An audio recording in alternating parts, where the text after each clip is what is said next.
Hello mga Chinggu, kahapon pumunta ako sa SM City Tarlac and napadaan ako dun sa National Bookstore. Sakto, naka-clearance sale sila.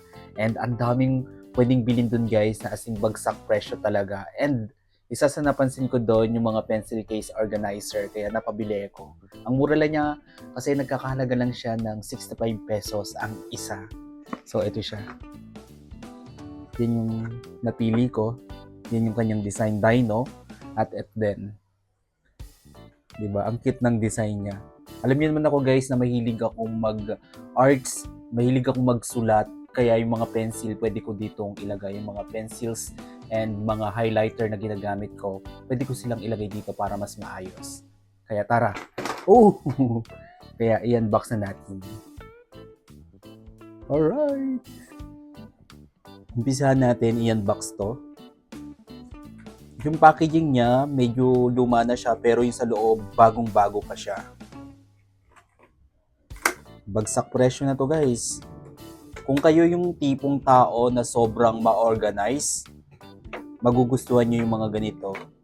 Ako sobrang gustong-gusto ko talaga yung mga ganitong mga lalagyanan. Kahit pambata pa yan, bibiling ko talaga yan.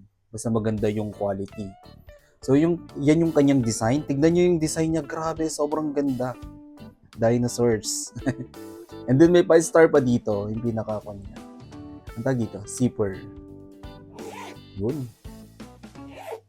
So yan, merong lalagyanan, pinakalalagyanan dito. Yung sa loob, may pinakapalaman pa sa loob. Ang cute, no? So ilalagay ko dito yung mga pencils ko. Pencil and ball pens, ilalagay ko dito. Yung mga dinadala ko sa office, yung ginagamit ko pag nagsusulat ako, nasan ba yun mga pencils ko?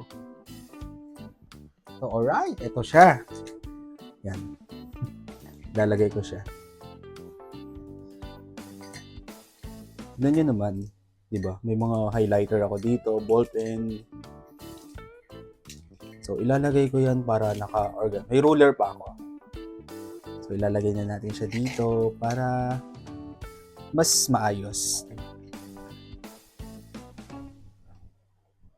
Wait lang. May ang ganda ng quality niya guys. Oh. Tignan nyo. Diba? Yun. See? And then next, bubuksan ko din yung isa. Papakita ko sa inyo yung quality and then yung design niya. Kung okay ba or hindi. Sa halagang 65 pesos is masasabi ko na ito ay sobrang ganda ng kanyang design. Ang ganda ng quality. Ang ganda ng tela. Tignan nyo naman. Sobrang eleganteng tingnan. Diba? Ito naman yung isa na napili ko. 65 pesos lang din to guys. As in, ang dami doon pati yung mga notebook, mga libro, kung mahilig kayong magbasa, ay bagsak presyo din talaga sila. Naka-clearance sale talaga sila guys. Kaya kung may time kayo, pumunta na kayo doon and magugustuhan nyo talaga yung mga items na meron doon na binagsak presyo na talaga. Ang ganda ng quality nito, tignan nyo naman. Ang ganda ng design niya, no? Nakalagay dito, dino. So yun, buksan natin dito, baka may pera. Cherries! Yan. So pwede ko itong lagyan ng mga anik-anik, katulad ng power bank ko, mga ganun. Mga ginagamit ko na pang content, pang vlog, yung antag dito, case ng aking mic, pwede ko siyang ilagay. For example, ito. Yan. Pwede ko siyang ilagay dyan. And then, yung power bank ko. Yan. So, malapit ang panagbenga. Kailangan ko may dalang power bank. Charger, pwedeng ilagay dito. So, ganyan siya.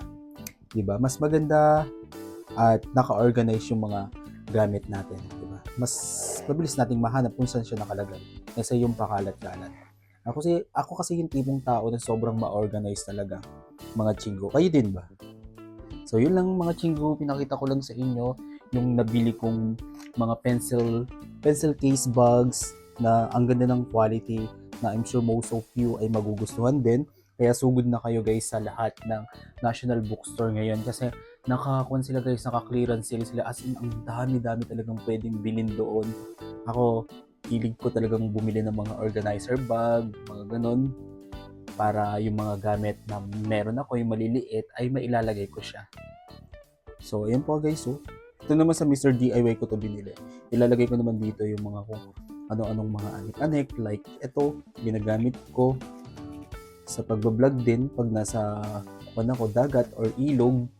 Tapos yung mga pamunas ko sa mga lenses, di ba? Sa salamin, andito rin. Yun, para mas naka-organize siya. Di ba? Yun lang. Thank you guys for watching. Bye!